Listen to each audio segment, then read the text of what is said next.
Welcome to Supply Chain Now, the voice of global supply chain.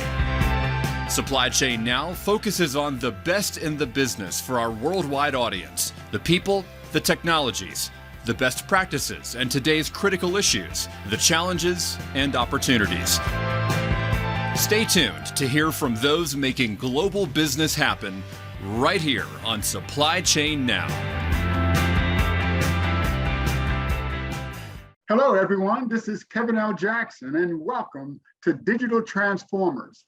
Today is quite a special show in that we have three guests that are collaborating to make your cyber world safer. This show is a bit of a follow-up on a show that we had in January with Chris Polly from CommScope and Dave Stellan, the CEO of the Telecommunications Industry Association. During that show, Dave and Chris explained the renewed focus on and the importance of securing the telecommunications supply chain. On today's show, we have representatives from three companies that are doing just that. Eric Adolphe, the CEO of Forward Edge AI, Josh Pendrick, CEO of Ripples, and Dustin McIntire, the Chief Technology Officer of ComSovereign Group. Welcome all. But before we meet our guests formally, let's first thank our sponsor, Digital Names by Total Network Services. If you enjoyed today's conversation, be sure to find and subscribe to us wherever you get your podcasts. So, starting with Dustin, please introduce yourself, your company, and how you're protecting us in cyberspace. Excellent. Thank you for inviting me today, Kevin. Really appreciate it. Just as a quick introduction of myself, again, my name is Dustin McIntire. I'm the CTO, or Chief Technology Officer at a company called ComSovereign. So in that role, that means I'm responsible for developing our products and solutions. So who's ComSovereign? ComSovereign is really a combined, diverse set of companies in the wireless and related industries. That includes a US-based approach to a full-service 5G equipment provider. ComSovereign provides products and solutions really across the ICT sector, including 4G, 5G, additional things like wireless transport infrastructure. But uniquely, we also do other things like airborne solutions like drones and aerostats to complement our communication side, but also additional things like power systems.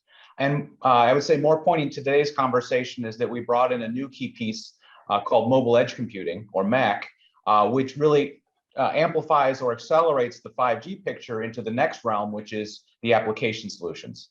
So our company was built basically out of scratch from best of breed technology components. We're only a couple of years old, and those components really are both startup acquisitions, sort of best of breed solutions, but also mature product companies, which are now being folded together to integrate into a common technology portfolio.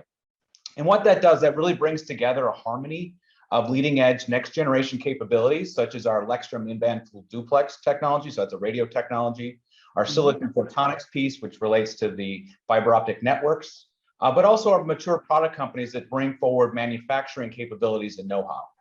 So I think your question was, and what are we doing to protect ourselves from the cyber threats today? Well, I mean, just to take that conversation and play it back, I think most of the listeners will be very aware of the rip and replace project that's ongoing with the US government. And that was fundamentally a decision that was made that's a decision based around trust, that certain global vendors are not to be considered trusted and pose threats to the integrity of our critical infrastructure. Well, that's one of the fundamental principles of trust is transparency. And today we base our trust really around where we build something. So I trust this place, but I don't trust this place. But in reality, there's really no way to fully detangle that global supply chain. Implementing this type of decision making is a little bit arbitrary because it depends on deciding what matters and what doesn't matter as far as how we decide trust. But trust is, kind of a qualitative metric, right? So I trust or I don't trust, I sort of trust. But that decision really could be boiled back into a quantitative measurement, quantitative data. So for example, I think we're all familiar with the TIA's working group for the Supply Chain 9001 initiative, is really kind of re-looking at this and saying, how do I go about my decision-making process for what is trustful? And this community here in our conversation today will be around what we as a group or a community are also contributing from a technology standpoint around how we see our capabilities playing forward to bring back the concept of trust that has a bit more fundamentals to it. How do we reach a technology solution to what has previously been more of an empirical decision? So today's conversation is really all around how we as companies are bringing our technology solutions forward to help drive that conversation. Wow, that's pretty cool. You guys are doing telecom and drones. So Josh, tell us more about Ripples. Yeah, thank you for having us on, Kevin. Really appreciate it. It's great to be here with you guys today. My name is Josh Pendrick. I'm the CEO of Ripples.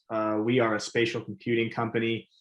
Well, I guess just taking a step back, the primary question for why Ripples existed in its infancy was, that we would think about is, how do we connect people and things more efficiently and securely?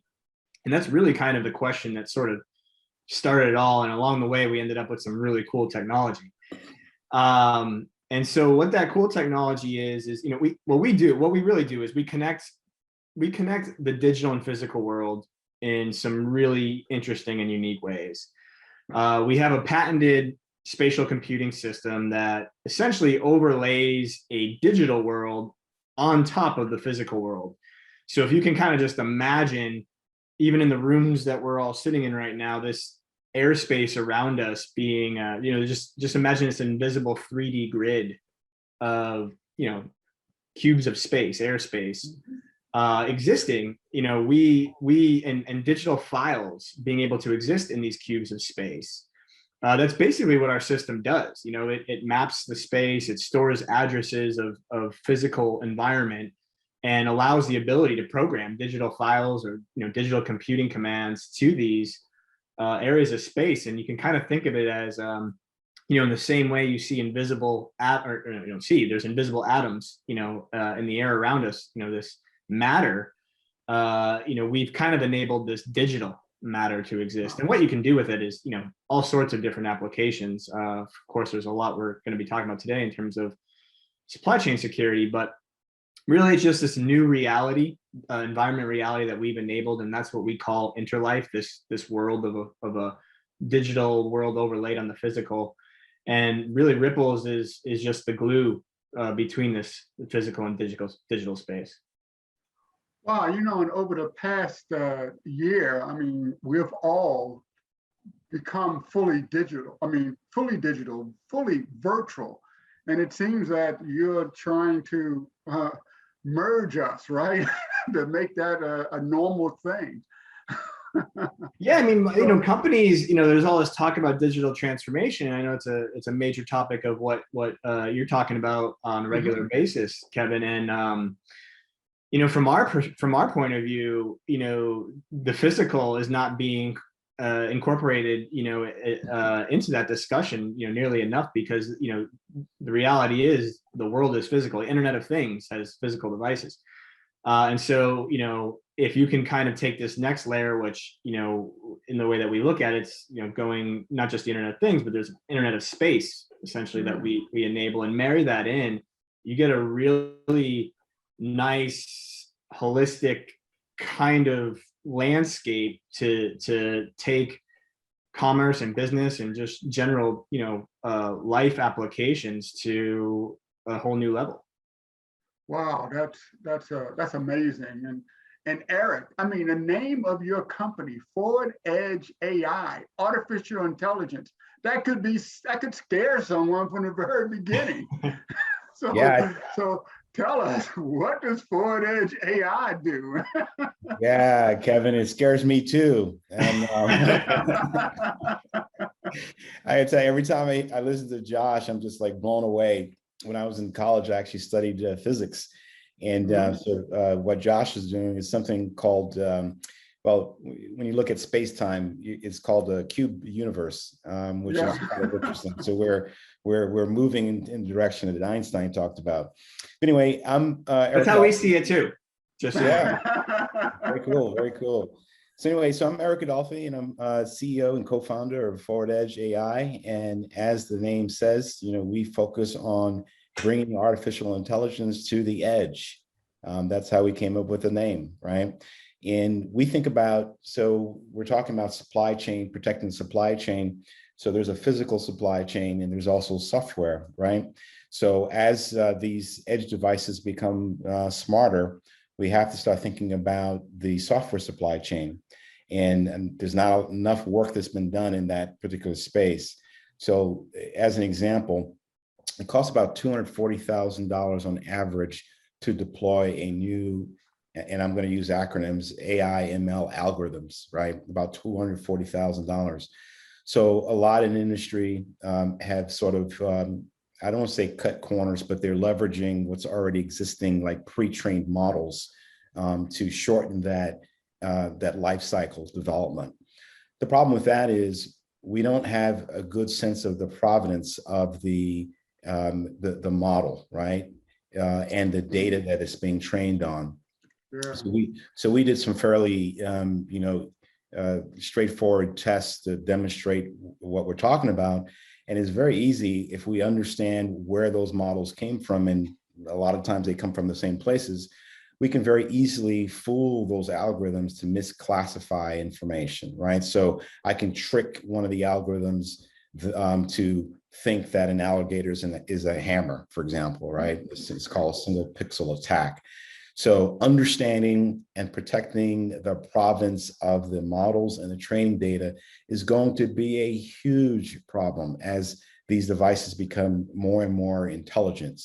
So people now are focusing on where, as we were talking about earlier, as Dustin mentioned, where things are manufactured.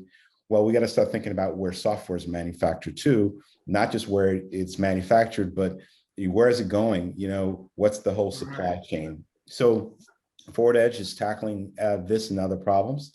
And we're specifically, and we kind of fell into this because we were developing technology to protect people against scams and disinformation and misinformation, that kind of thing. And then in doing that, we had to be able to develop what's called a real-time machine learner, which means, decentralize what's happening locally, train the models, back propagate it, and then distribute it so that we're protecting people's, privacy. And we're not sending their data, we're just sending the model updates. And from doing that, and this is, Dustin, this is for you, we're doing this over 5G. So it's a federation over 5G. But in doing this, we learned so many things about the threats that are out there. And we're like, oh my God, we just can't do this. We got to address some of these threats. So we're seeing a lot of this stuff. And again, as I said, it's related to the fact that people are using pre-trained models. And frankly, this is an emerging field, but there is not a set of standards about how we audit AI and how do we audit models, right? It's a nascent field. There's not much in the way, as far as the government has put out, as far as how do we manage, the provenance and the governance of AI. So it's really kind of like, you talk about being scared, it's like Thunderdome out there. Well, one thing, not to be, I want to say that the work that you're doing, you're not just in a garage doing this, you're actually did a lot of this under a grant from the National Science Foundation. Isn't that correct? Yeah. And thank you. You said thank you to your sponsors. I'm going to say thank you to my sponsor, which is the National Science Foundation. So we got an awesome grant. It's called the Small Business Innovation Research Grant from the National Science Foundation. That enabled us to launch and tackle this problem. And they understand the challenge that we're undertaking here. In fact, I think the National Science Foundation is going to be in a major way involved in developing how do we do governance of AI. So yeah, big thanks to the National Science Foundation. Okay, great. Now each of your companies have been collaborating with our series sponsor, TNS, on enhancing the security of mobile devices, including the smartphones that have sort of become appendages to us all. So Josh, can you tell us a bit about the software you have been developing on the TNS blockchain infrastructure? I think it's the MEID, right? Yeah, absolutely, Kevin. Absolutely. Yeah. So we've been essentially really working very closely with TNS. You could kind of say we're attached at the hip, and particularly focused on this MEID product and project. So as probably most of the folks that listeners on in this audience will be aware, but just in case, we'll just kind of take a step back and say, so every smartphone device has essentially a manufacturer equipment identification number, which is distributed by an organization that we've referenced a little bit earlier. I think the TIA, Telecommunication Industry Association, and it basically has works like a serial number for the device. And so what so every telecommunication device has this MEID number. And essentially what in partnership with TNS, we have come up with is the concept of attaching that MEID number on a blockchain, with a non-fungible token that could represent, that physical asset or even a digital asset. And then you can add data, to these fields, whether it be the hardware, software, bill of materials, or other types of data like location data, which our platform provides. And once you do that, you can have all sorts of interesting things to support with the supply chain security matters for the industry. First and foremost, it enhances an organization's, visibility and tracking for even just, where this device has been, where it was manufactured, where the software was manufactured, component provenance, and also in just internal change management process that can be layered into that. Then you add, the geolocation, extra geolocation component, with that our platform is providing to the stack, and you have now you can do things where, so if you're adding time tagged geolocation data, right, and capabilities for controlling different functions with the location. So what an organization could do, for example, is disable access to a device or access to certain software or content based on the location of that device, and layered in with other rules, certain permissions and whatever. But can really do some really interesting things. Wow, I mean, you are really merging that physical and the virtual. So Dustin, your team actually is taking this security to a higher level with what's known, I guess, as the electronic SIM card. Can you explain to us how the eSIM and the MEID could actually work together? Sure. I think before I get into the depth of that, maybe I'll just expound a little bit from Eric's conversation earlier about the sensitivity of the software realm, because the concept here was digitization and what does that mean to us. And I think from my perspective, the way I wanted to describe this is digitization to me has been the transformation from a hardware-centric world to a software-centric world. So myself as a telecoms guy, I look back in time and I say, most of what I did in the past was specialized equipment for singular purpose. It was a radio to do function X connected to something else through another dedicated piece of hardware. That is completely flipped around. So we do software-defined everything today. For software-defined radios, which means I put software on a piece of hardware to create the waveforms that transmit over the air. Software-defined networking, which means I basically put a computer out in the world and I tell it all the different fancy protocols it has to run. Essentially, everything has been transformed into a software problem. And I think it's very important to sort of translate that beyond our original supply chain question, which was how do I verify hardware? How do I know where my components came from? Which is sort of the fundamental layer of understanding origin. But as we take this forward, it is very important, it's vital for this conversation as we get into eSIMs and the rest of the authentication and trustability, to be able to not only say what was on this at the day it was born, but what has been on it ever since it was born until the day it dies. Basically, the entire life cycle of a product has to be known, because if I have some weak points somewhere along that trajectory and I'm able to find a way to get in there, I've sort of lost the battle. I no longer can fully believe that I have confidence that I own this device anymore. And so I guess you're really talking about the provenance of not just your hardware, but the software. right, exactly. Because again, it is, and I like to go back to this Andreessen Horowitz quote from about 10 years ago, which is software eats the world. And software has absolutely eaten the telecommunications world for breakfast. 5G is software. It is almost completely a software-based world, taking everything that the cloud did over the past decade and pushing it out to the edge of the network and saying, we're going to call this telecommunications. And so everything that we do now as a company, from my perspective, is based around that fundamental concept that we're turning into a software company. And so all of those principles and practices, again, kind of going back to not only understanding who built the software, but where did it come from? How do I assert that everything that went into that software is something that's known to me? You think about the SolarWinds phenomenon. That was basically a side channel from a third party coming in and destroying essentially the provenance of the product itself. So let's I guess take this back to the conversation at hand today, which is starting points of technology that we can baseline everything we're doing from. So we started with this discussion of the MEIDs. And again, kind of taking it into common conversations today, and this device in my hand right here, and the eSIM technology. So today I go buy my phone at Best Buy or whomever it may be, and then Verizon, let's say I'm a Verizon subscriber, I get a SIM card, that little funny piece of plastic that I stick in the phone, and it says, now they know who I am because I put this piece of plastic in there. And so I have this trust relationship inherent to me and my provider because I gave it this little piece of hardware.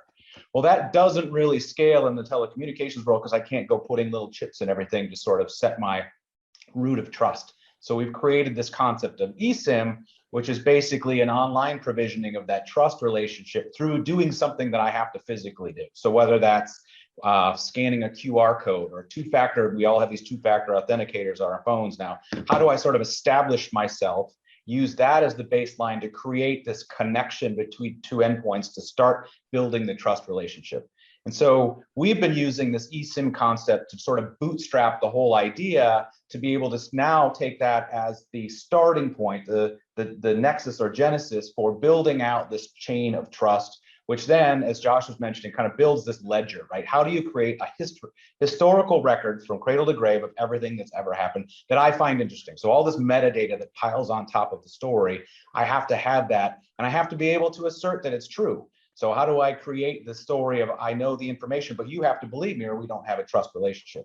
So all of this kind of comes back to how I facilitate that with the technological components that I have at my disposal today, as well as those ones that we can develop with this group of teams to be able to create an ecosystem, if you want to think of that as an ecosystem of trust building, so that all of the equipment that we as a solutions company can go out into the world and say, through transparency of everything we've done in the past, you should be able to see that what we have is a trustable product. So that's kind of the cornerstone of everything we're building at this point.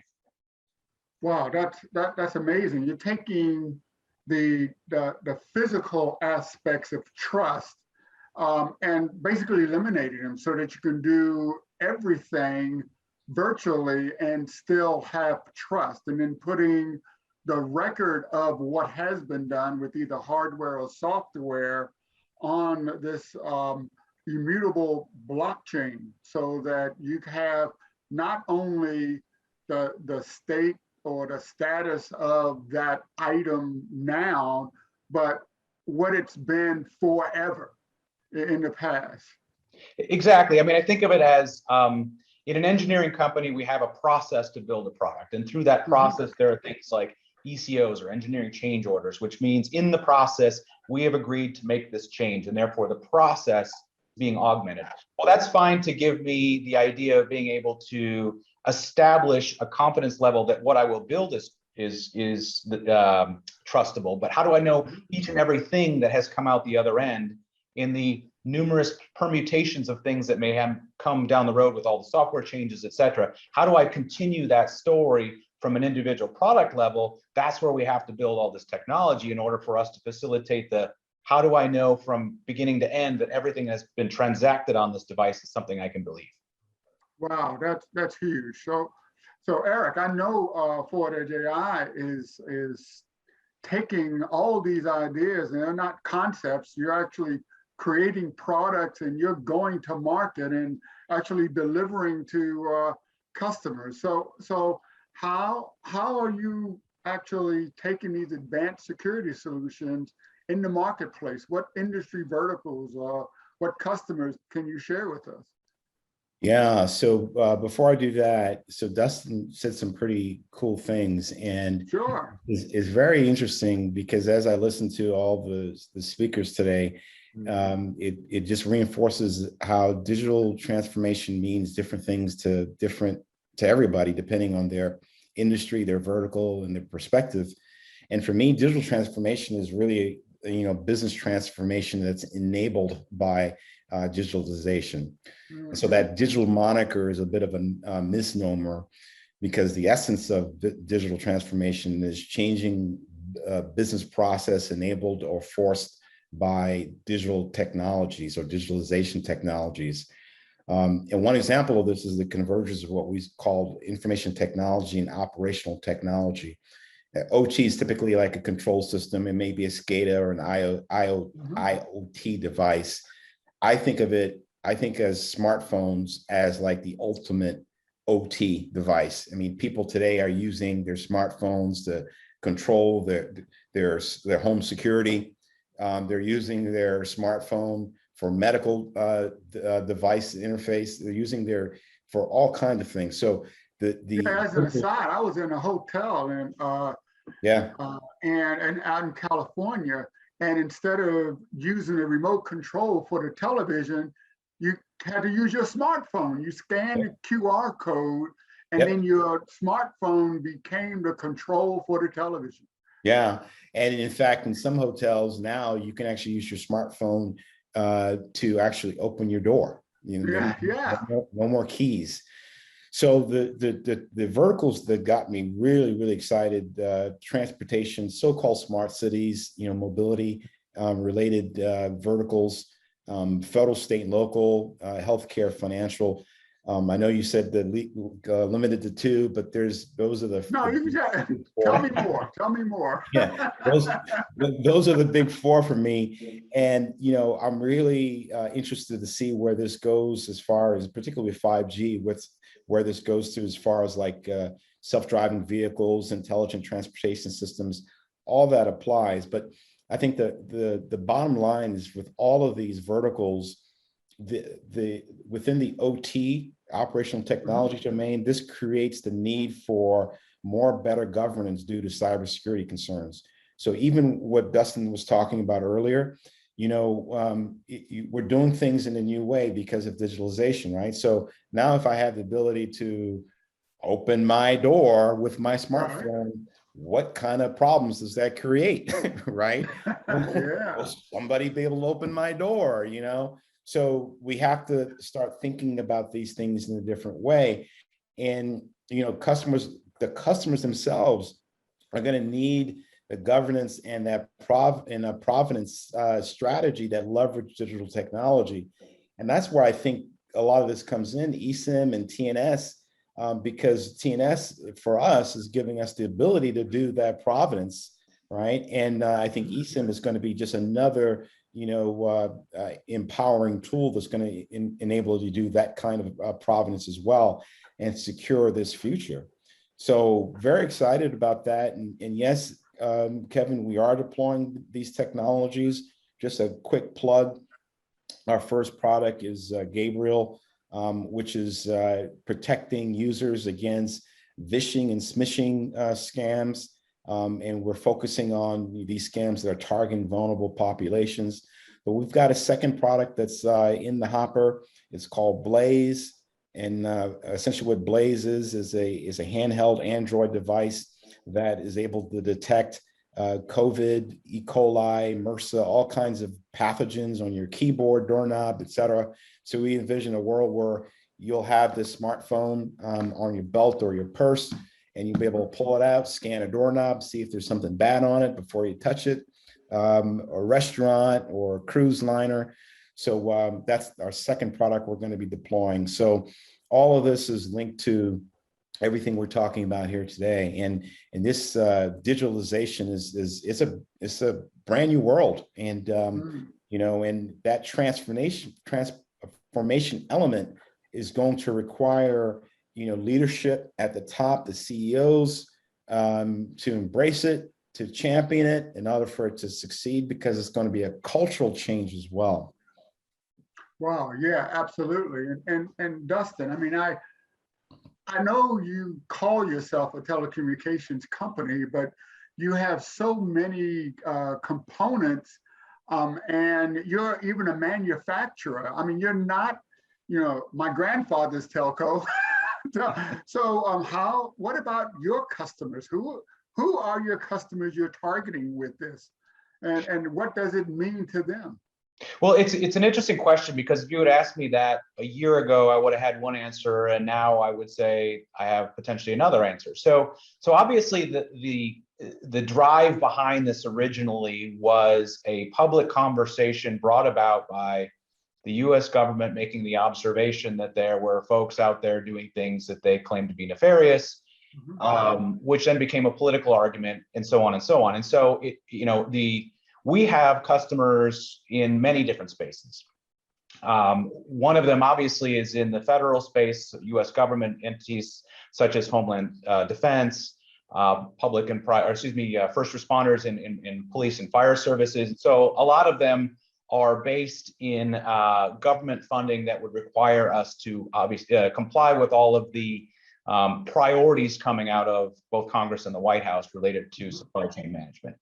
Last year, this year still, we also saw the additional edict about certain numbers of UASs, that is what we call drones, no longer being allowed for government use as well. And so we started to see that this trust issue propagates well beyond what we thought of originally as just a communications sector issue to covering so many different things. And so I think fundamentally we have to think of it as not just a 5G thing or not just about communications, but it really is absolutely comprehensive to everything we do going forward, because to be honest, again, everything's sort of related. It's all a software world, everything's talking to everything. And so we have to think of this holistically as a comprehensive solution towards all of the things we're doing. So to take it back again to our customers, the public sector, of course, has a very high priority to deal with these as the face of the government.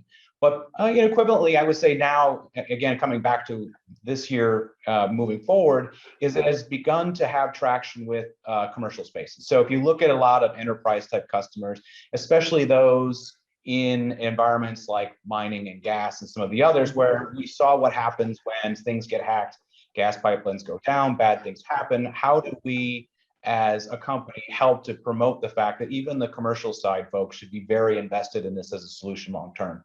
So I think we have seen that is becoming a priority, not only from a government mandate, but really being driven from our commercial side customers who are seeing the liability of not addressing this now. And we as a company, having invested our time, effort, blood, sweat, and tears to be a leader here, believe that to be a strong differentiator for us in the future. And I think a compelling thing for us as a nation to be a technology leader in, because that is, I think, a clear value that we as Americans have, and I think that the world will appreciate.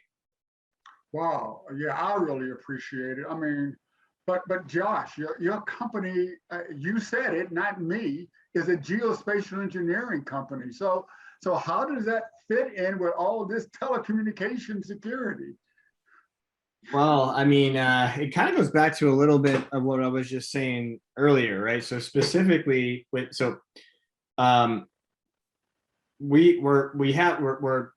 basically associating digital files to physical space, right? Right. And so what we really do with this, we call it an environment operating system or spatial operating system, but what we're really doing is capturing kind of the spatial flow of the movement of digital assets or physical assets through these locations, and capturing that in in a ledger, basically capturing a ledger of activity at locations. And so when you add that data into the MEID application we're talking about, then you're going to be able to do things like verify where this device was, just have visibility of knowing its movement over time, being able to grant permissions or deny permissions based on a location. And so that just really just gives organizations, I guess, a lot more control into being able to kind of not just manually make these decisions, but to set up systems that can be automated based on business rules and such to be able to, create, check for flags and vulnerabilities and take actions based on certain conditions when it reads it. Sure, that reminds me of a saying I heard long ago: everything has many places and times. So you're just linking all of those places and time to everything. Well, yeah, and so here's the other thing I think that's really unique to specifically Ripples, right? Is so for us, because there's different types of companies focused on certain supply chain applications, even maybe leveraging blockchain and such, but it's more of they're more siloed to a specific focus use case. And going back to what I said at the beginning, Ripple's reasons for existence was to essentially create, how do we connect things, how do we make things more efficient, connect people more, people and things more efficiently and securely as well. And so for us, we were never really looking at a specific business use case or application for industry. For us, it was more about how do we make the human experience more optimal? How do we enhance the flow of life? And that involves kind of mobility amongst different applications. So we built this system so that it can integrate across any applications to plug into this, so that there was just the best. Well, I guess to get real simplified with it, the data in, data out, the best contextual data to produce the most optimal outcomes and efficient outcomes. Wow, that's just really interesting. Sort of a different view of all these technologies and industries. You're saying that they all sort of have to work in the same life space. So this is it's not so much they have to. It's just in order to produce the best outcome, you're going to have a better just overall human experience, a more efficient, better resource management. The more that we can have this stuff streamlined. But only way you can do that is if you have things like where you are able to maintain privacy and security and things, these things that Eric was talking about and Dustin were talking about. Otherwise, you won't even really have a system to do it. So, or you won't be able to do those types of things. So this is a major step forward in being able to actually, make that a reality. So security, the underlying security of any system that's operating in today's modern world has to be assured. And it's great to see that these technologies are coming together. Unfortunately, we're running out of time, but before we wind up, I'd like each of you to give us sort of a glimpse of your company's future and how our future, and how the audience members could really reach out to you. Starting with Dustin, what's next for ComSovereign? Well, it's secret. I can't tell you. Okay. But if I could tell you, here's what I would say. We've been investing heavily, as have many, right? 5G is the word of the year. I could almost think of it as. A lot of folks now kind of seeing it as real. It went from planning, talking about, to it is slowly manifesting into the tip of the spear. It is now, we look at the major service providers having basic services. But 5G in the long run, I can't remember if it was Burger King, it's basically your way, right? So this is a network that's built your way. So it's designed around being customized to the individual, essentially. We use words like slicing, which basically means I'm customizing the connections between these things to suit exactly what you need. In addition, as I mentioned, this edge compute piece, which is being built behind the scenes to facilitate and enhance the applications, because from my view, 5G is an interesting thing that allows us to move things from one place to another. But in reality, it doesn't do anything. It actually needs something else behind it to be the doer. We think about how the cloud has absolutely revolutionized everything we do. My handset over here is filled with apps that do next to nothing except communicate with some cloud server somewhere in a room full of computers. That has been an absolute shift to how everything works today. Well, 5G is going to rip that up and take all the pieces and spread them out all over the world. And so from my standpoint, we as ComSovereign are really looking at those use cases where you're taking the network and bringing it to the customer, right? So traditionally, I had to wait for my service provider to show up and put a tower near me for my network to really be something I can use. And if this connection wasn't good enough, too bad, I had to move. Well, now that's not the problem. I actually can take the network and bring it with me. If I'm out in the middle of, sub-Saharan Africa, I can bring a network with me. I can create my own connectivity solution, call them private networks. I can either operate them completely on my own. I can create satellite connectivity through things like Starlink and some of those amazing LEO satellite constellations now being deployed to create this connection fabric all over the world. So this ubiquitous connectivity with the ability to carry my solution with me is an absolute game changer for how 5G is going to transform things. Once you aggregate that and bring it together with this edge compute to be able to bring the applications both temporally and spatially wherever I need them to follow what I have to be doing, that is together going to be I won't say the killer app, because to me the killer app for 5G is that there is no killer app. Everybody gets their own. You get your stuff your way no matter where you are. And so from my standpoint, that is where we are positioning ourselves into really those key focal areas for where I believe the 5G and MEC technology are going to take us. Wow, that's amazing. And Eric, where's Forward Edge taking artificial intelligence? Yeah, so more like where's artificial intelligence taking us? we're not that bold yet. But with regards to the MEID, I could say this. I think that is like, and Kevin, you and I talked about it before, this is the final bit that we needed that brings that governance piece to every smartphone in a way that really doesn't take away from introducing innovative new features and capabilities. You think about how some of the manufacturers like Apple, for example, really lock down the phone's capabilities and it's hard to innovate because of their policies. Well, if we give, just like Dustin was saying, if we let people do it their way, sort of like, Burger King model, I think we're going to see a lot of innovation coming out of the community. So I'm excited. And I think, as I said, this is the final piece that's kind of needed. So I'm looking forward to partnering with you guys and bringing our product to market. Great, thank you. And Josh, what's next for Ripples? I love the name, by the way. Thank you. Yeah, flow like water. So, we got a busy roadmap ahead. Just even with our MEID solution, and working with you fine gentlemen.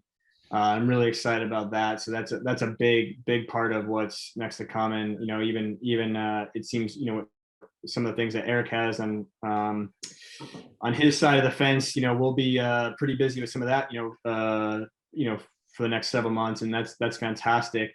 And then outside of this kind of whole space of everything we've been talking about today in the world of telecommunication and supply chain security, we actually have quite a bit going on, and I guess it feels like we're living a double life, but we have quite a bit going on in the world of entertainment as well.